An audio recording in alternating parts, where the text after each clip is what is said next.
Okay, this is a very super easy bird to fold. So first, square paper, fold into half, and then you fold another line here like that. Flip over. You want to use this line here.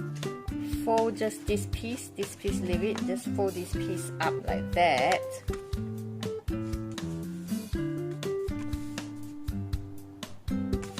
Okay, next, fold them half like that.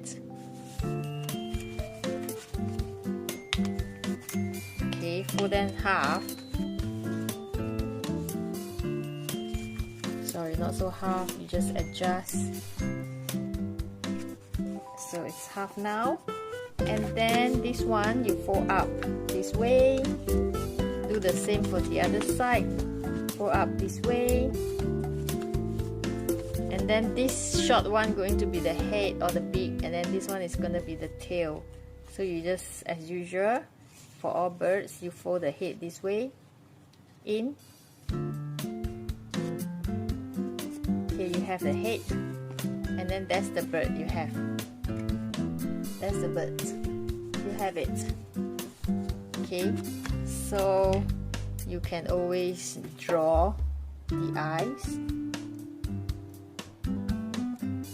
for the bird, both sides.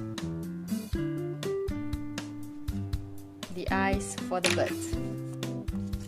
Okay, we have it. The bird.